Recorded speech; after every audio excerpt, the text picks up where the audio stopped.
Clear करा दूंगा, exam भी क्लियर करा दूंगा। तो बच्चे के लिए तो एक वो हो गया ना कि मैं डायरेक्ट भी जा सकता हूँ, कोई दिक्कत वाली बात नहीं है। और पैकेज कितना दे रहा है? 10.5 लाख रुपए। बच्चे को तो खुशी होगी ना यार, जिस बंदे की 1 लाख रुपए सैलरी बैठ रही है वो क्यों नहीं देगा पैसे 1 लाख रुपए। तो अब मेरे को, मैं आपको लोकेशन शेयर कर दूँ, आप मेरे पास कल आ जाना। तो जिसको भी लोकेशन शेयर करता है, चाय पॉइंट की ही यहीं की लोकेशन देता है, यहाँ पे आके सबसे मिलता है वो। मैं यहाँ पे इनसे फर्स्ट टाइम मिली थी 30 नवंबर को। तो मैंने कहा मैं ऑफिस आ जाती हूँ कि ऑफिस में तो मेरी मीटिंग ओवर हो गई है, आज हाफ डे हो गया, तो आप यहाँ पे आ जाओ। तो मैं वहाँ आ गई। अगर इतना ही है तेरे को भगवान पे भरोसा है तो एक काम करना भाई, भीख मांग ले।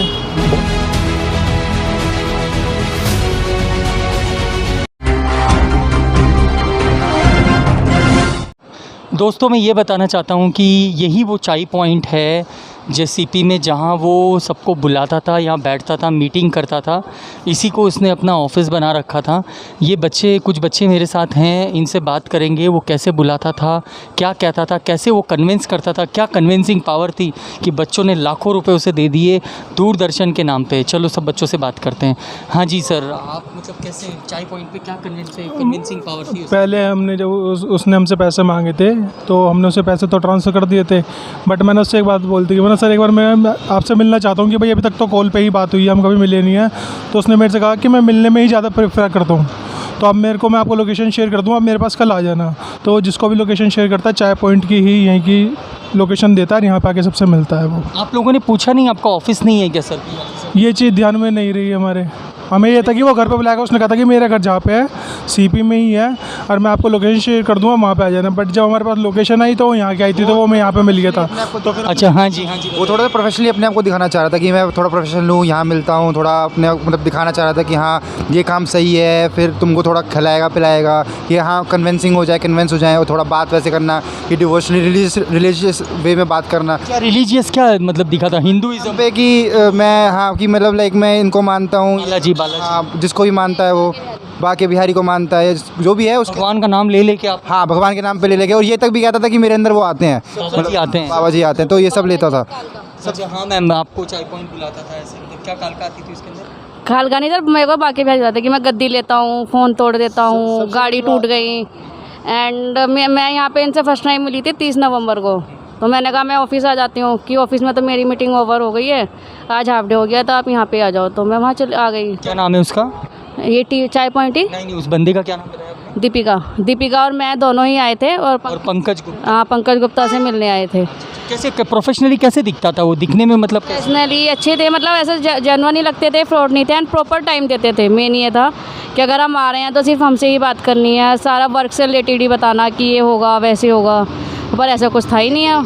अच्छा, वो अब पंकज गुप्ता यहाँ पे आपको बुलाता था, कैसा लगता था मतलब चाय पॉइंट में आके? सबसे बड़ी बात है उनका मेन कन्विंसिंग पावर क्या होती थी, वो लोगों की फीलिंग्स के साथ खेलता। आप किसको मानते हो? मैंने आपकी स्टेटस देखे आप बाकी बिहारी जी को बहुत मानते हो। मैंने हाँ सर हम बहुत मानते हैं बाकी बिहारी जी को। ठाकुर जी की पूजा सबके घर में होती है, मैं भी ठाकुर जी को मानता हूँ। मेरे पास गद्दी है उनकी, बाकी बिहारी जी की गद्दी है। मैं जाता हूँ, मेरे इतने लिंक है, आपको डायरेक्ट दर्शन करा दूँगा। मेहंदीपुर वाला जी भी आता हूँ। और तो और बंदे को ऐसे डराता था कि मेरे साथ बाकी बिहारी जी मेहंदीपुर हैं, मेहंदीपुर वाला जी हैं, यहीं खड़े हैं, मैंने विराजमान कर दिया। अगर तुमने कुछ भी करा तो मैं 2 मिनट में भेज दूँगा और तुम सारे भग जाओगे यहाँ से। कहाँ भगोगे? घर भग जाओगे अपने, इधर उधर भग। कितने लोगों के, आपको क्या लगता है कितने लोगों के पैसे खा चुका है? कम से कम सर जो मेरे सामने डाटा वो 850 बंदे हैं जिन्होंने मेरे को बताया कि इस जॉब के लिए, इस पोस्ट के लिए 850 बंदों ने अप्लाई किया था दूरदर्शन के नाम? दूरदर्शन के लिए। अब आपको पता है कि दूरदर्शन प्रोफेशनल गवर्नमेंट है, सबसे बड़ा कोई भी बंदा है दूरदर्शन के नाम से। अब मैं खुद जर्नलिज्म का बंदा, तो मैं खुद पहले ट्राई करूँगा ना कि मेरी गवर्नमेंट में लग जाए। तो ये उसकी कन्विंसिंग पावर थी, बंदे की इमोशन से खेलना, उसको अपने अंडर में लेना कि हाँ भाई इमोशनली अटैच हो जाओ बंदे से और पैसे निकलवा लो। कितना हर्ट हुआ आपको कि वो अब भाग चुका? सर जब कोई भगवान के नाम पे पैसा लेता है ना तो बहुत हर्ट होता है। सबसे बड़ी बात है कि आज के टाइम में जॉब नहीं है, युवाओं के पास जॉब नहीं है, खाली घूम रहे हैं। और जब उनको कोई जॉब के लिए बोलेगा तो सर कोई भी भग कर जाएगा एक पोस्ट के लिए। अब आप देख लीजिए गवर्नमेंट में कोई भी एक पोस्ट निकलती है, उसके लिए कितने हज़ारों लोग फॉर्म भरते हैं, पर नंबर कुछ ही लोगों का आता है। यहाँ पे बंदा कन्विंस कर रहा है कि आप मेरे को पैसे दो, मैं आपको इंटरव्यू भी क्लियर करा दूँगा, एग्ज़ाम भी क्लियर करा दूँगा। तो बच्चे के लिए तो एक वो हो गया ना कि मैं डायरेक्ट भी जा सकता हूँ, कोई दिक्कत वाली बात नहीं है। और पैकेज कितना दे रहा है? 10.5 लाख रुपए। बच्चे को तो खुशी होगी ना यार, जिस बंदे की 1 लाख रुपए सैलरी बैठ रही है वो क्यों नहीं देगा पैसे 1 लाख रुपए। अच्छा, अभी हमने देखा कि एक सब्जी वाले ने भी पैसा दिया है, उसके बारे में कुछ बताइए। मैं यही बोलूँगा कि कोई बंदा है रेडी लगा रहा है, ठीक है, कितनी कमाई होती होगी? 100 रुपये 150 रुपये, ठीक है। अब वो कितने हार्ड अर्न मनी से करा होगा, उसने अपने बच्चों को पढ़ा रहा होगा। जैसे कपड़े वगैरह देखो, सिंपल सी बात है कि मतलब अभी मैंने कपड़े पहन रखे हैं, मैं साफ बोलता हूँ, ठीक है, लेकिन मेरे जूते पापा के हैं क्योंकि मैं फॉर्मल नहीं पहनता। सो उस बंदे ने अपने बच्चों को ही पढ़ाना है, घर भी देखना है, बिजली का बिल और गैस कितनी महंगी हो गई, उसमें भी वो बंदा कैसे कराओ? हो सकता है उसने मांगे हो किसी से, तो कैसे करेगा भाई? फिर यही बंदे बोलते हैं कि मतलब कि किसी बंदे ने आत्महत्या कर ली, जॉब नहीं मिली, मतलब किसी के पैसे अटक गए, वो बोल नहीं पाया, उसने आत्महत्या कर ली। अब बंदा बोलेगा तो उसका मजाक बनेगा, अगर वो सामने वो पीछे से होता है तो अंदर घुट के मर जाएगा या वो कर्जा देगा, मतलब वो खुद ही फंस चुका तो कहाँ जाएगा? तो इस पर थोड़ा वो भी हो कि मतलब कि ऐसा अगर किसी के साथ होता है मजाक मत बनाओ, बल्कि उसका साथ दो। क्या पता हूँ मैं आपको एक चीज़ बोलता हूँ, कोई बंदा है, ठीक है, आज यहाँ पे आप सीपी में हो, कितने बंदे भीख मांग रहे होंगे, बोलना चाहिए भीख मांग रहे होंगे, हाथ पैर सही हैं, लेकिन जो बंदे हैं उनके हाथ पैर नहीं है, फिर भी वो मेहनत करते हैं, मानते हो, कुछ ना कुछ काम करते हैं। तो मेंटली अगर बंदा स्ट्रॉन्ग होगा तो कुछ भी कर लेगा, लेकिन अगर तुम मेंटली ही बंदे को तोड़ रहे हो कि तेरे पास जॉब नहीं, तेरे साथ फ्रॉड हो गया, तो वो बंदा कहाँ जाएगा? तो अभी मैंने देखा कि वो सब्जी वाला रो रहा था जो पैसा दे चुका है, आपको कैसा लगा? आपको? मेरे को इतना बुरा लगा कसम से, लिटरली। मैं आपको एक चीज़ बोलता हूँ, भगवान के नाम पे ये है वो है, अगर इतना ही है तेरे को भगवान पे भरोसा है तो एक काम करना भाई, भीख मांग ले, बहुत मांग रहे हैं। और लिटरली बात 2000 की नहीं है, मैं लिटरली दिसंबर से वेट कर रहा हूँ, मैंने अपने बाल कटवाए, मैं आर्टिस्ट हूँ, ठीक है, मेरे को कैसा लग रहा होगा। प्लस इस बंदे ने अपने घर से मांगे हैं मेरे ट्रस्ट पे, मेरे को कैसा लग रहा होगा। आप पंकज गुप्ता के बारे में क्या कहना चाहते हैं?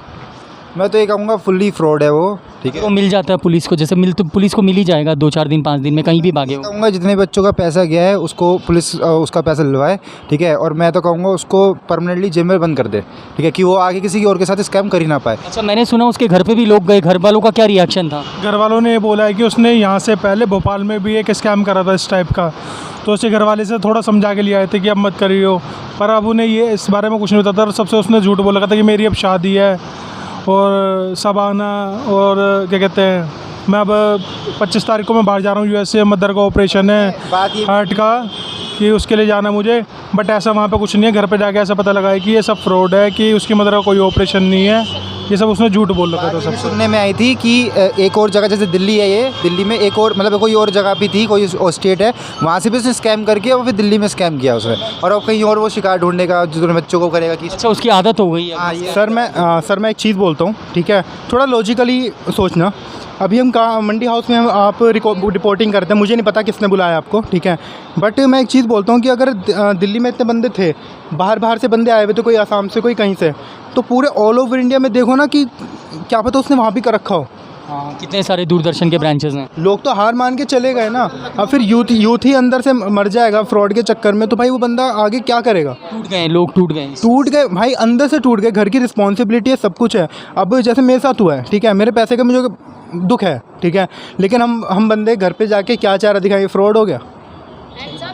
हाँ मैम, बॉम्बे में भी कैंडिडेट खड़े हुए हैं, लखनऊ में खड़े हैं, ऑल ओवर इंडिया में उसने कांड किया। इलाहाबाद में खड़े हैं, मतलब तो आज हमने सुना कि पुलिस वालों के पास बच्चे गए थे, फिर क्या हुआ वहाँ पे? पुलिस अभी कंप्लेंट लिखी है उन्होंने, कल बुलाया है। कल बुलाया है फिर से? हाँ, कल आएंगे फिर दोबारा से। नहीं लिखी है उन्होंने, अभी उन्होंने कहा है कि हम वेरीफाई करेंगे, पहले जो मेल में जिन का उन्होंने नाम मेंशन किया, हम उन बंदों को वेरीफाई करेंगे, उसके बाद हम इसके बाद एक्शन लेंगे, उसके बाद हम FIR लेंगे।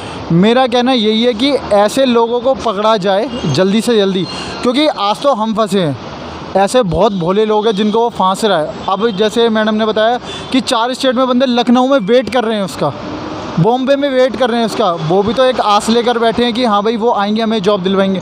आज यहाँ पर 350 तो पता नहीं कौन से स्टेट में कितने बंदे खड़े होंगे, हम तो कुछ ही लोगों को जानते हैं ना। अब देख सकते हो कितने लोग बेरोज़गार हैं, उस बेरोज़गारी के फ़ायदा उठाकर लोग वो फ़ायदा उठाता है और उससे लोगों से पैसा ऐंठता है और सारे बच्चे इस चीज़ का फ़ायदा देखते हैं कि चलो घर बैठे बैठे 10 लाख 12 लाख 15 लाख की जॉब मिल जाएगी, चलो पैसा दे देते हैं। तो बस मैं यही कहना चाहता हूँ, सतर्क रहिए, सावधान रहिए, ऑनलाइन पैसा कभी ट्रांसफ़र मत करिए। गवर्नमेंट की जॉब मिलना इतना आसान नहीं है, बहुत टफ़ है। आसानी से 12 लाख पैकेज, 15 लाख पैकेज, 20 लाख के पैकेज में आकर मोह माया में पैसे मत खोइए। सबके हार्ड अर्न मनी है, चाहे 1000 हो, चाहे 2 लाख हो, चाहे 5 लाख हो, कितने ही हो। मैं तो ये भी कहूँगा, अगर इन फ्यूचर कोई भी जितने भी मेरे को देख रहे हो यहाँ पे, मैं ये कहूँगा आप किसी भी चीज़ में इन्वेस्ट कर रहे हो, मैं कह रहा हूँ कोई मार्केट में भी इन्वेस्ट कर रहे हो ना, आप पहले उसकी प्रॉपर इन्फॉर्मेशन निकालो, उसकी इंक्वायरी करो। आपको जब ठीक लगता है, अगर आपको नहीं है, कहीं पे भी ट्रस्ट नहीं हो रहा है, तो आप किसी से बात करो जो आपसे अच्छा माइंडेड में हो, किसको पता हो इसके बारे में, उससे बात करो, देन इसमें इन्वेस्ट करो। ऐसे कहीं स्कैम में मत घुसो। आप किसी को बोल दे, आपको ब्रेन वॉश कर दे, आपसे बात करे, तो ये मत करो। किसी से बात करके तब इन्वेस्ट करो, ठीक है? ऐसे मत घुसो किसी चीज़ में, ये स्कैम है प्रॉपरली ये।